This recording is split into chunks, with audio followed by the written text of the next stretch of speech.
how we doing? Hope you've been well. This is a little bit of a different one that we're going to do today. I've had a few people over the last year or so ask what my set is that I do my reviews on. And I've just picked up another one, so I thought it was an occasion worth stopping by and talking it out, showing you how it is. I should say, this is not paid promotion. I paid for this and they're getting free promotion, I guess, if the size of my audience can be considered promotional. But it is the deluxe headquarters pop-up diorama from Extreme Sets. Extreme Sets! Sets to the extreme! So those familiar with the channel will already know I've got the Autobot Arc, although, you know, not the Autobot Arc. And so when the opportunity presented itself to go ahead and get the Decepticon headquarters, the Nemesis, any likeness happens to be purely coincidental. Oh yeah! Oh, so crispy. So crispy, crispy. You go down there, lovely packaging. So, I won't bore you with like me putting the whole thing together and stuff. Basically, you get these big ass cardboard panels that are like really nice and glossy and reinforced. Like, oh, I shouldn't say glossy, it's a semi-gloss. Sheen, low sheen, matte. Semi-gloss matte sheen finish. Hopefully you can actually see it and it's not just a reflected nightmare on the camera. They're all different pieces. This one, this is a doorway piece. This piece has a door. What's this one? This is a jail cell one. That's different. Oh god. Oh. Careful. I'm going to be real careful with these. That'll be real defo if they broke. Some kind of computey looking bit. In the computer. It's so simple. Okay.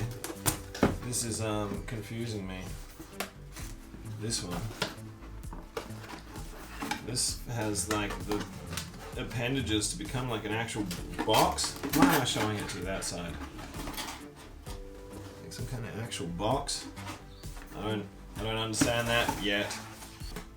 What is going on? I had just thought this was going to be like a reskinned version of my Autobot one. Oh, that's disappointing. This is the hazard of cardboard, I suspect. Yeah, this is more like what I was expecting. So these bits are awesome. This is like what I've got for Talatrine. Right, so we got, here's a piece of my Autobot wall. Here's a piece of Decepticon wall. This is superior cardboard to this one, I gotta say. If that translates in any meaningful kind of way, you're just gonna have to take me at my word. This is much sturdier than this. Like if I was going picketing, I would have my placard on this for the picket. Not this. This picket would be no picnic. This is like a pizza box.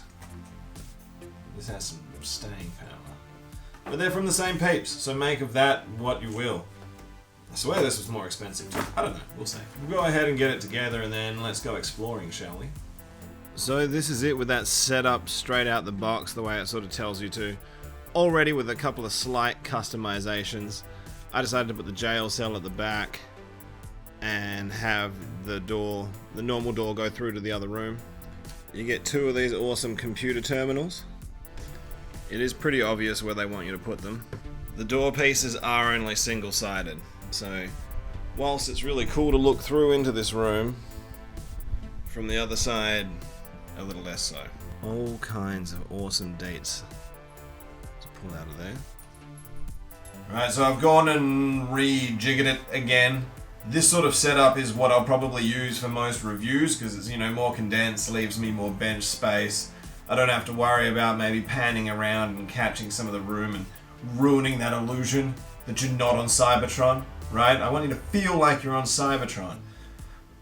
Or on Earth, under the sea, and the Nemesis, whatever. I don't want to break that illusion. But right, like this still works for set purposes. And the cool thing about that is the smaller configuration leaves you some extra pieces so that you can go ahead and if you've got the room for it, go and set up some kind of cool corner display or something as well. Even just the one corner by itself has a ton of space to play. You got space for Starscream being Starscream. It's a good way to show off those big wall pieces. Give a little bit of parallax. Ooh. Ooh, watch me parallax. Ooh. There's even room for your biggest and baddest Decepticons to come and play. Did somebody call me? What I really like about the way these have been styled is no matter what generation you might be jamming with at the time, they're going to look at home and it's going to look good. It really does open up so many diorama possibilities. So even like this is bowed a bit, I'm sure I'll be able to flatten it out without getting cardboard ridges in it. But even with the lower grade kind of cardboard that they seem to be using now since I bought my last set, I still think that these are a pretty awesome way to display your collection, if not a little on the pricier side. But man, you really can't argue with the results, can you? I hope you enjoyed watching this. I hope this answered the question. If you'd ever watched one of my videos and wondered what my setup is, just look them up, you'll find them. And I can't wait to see you on the first Decepticon themed review that I can do now that I've got the 2 sets to work with.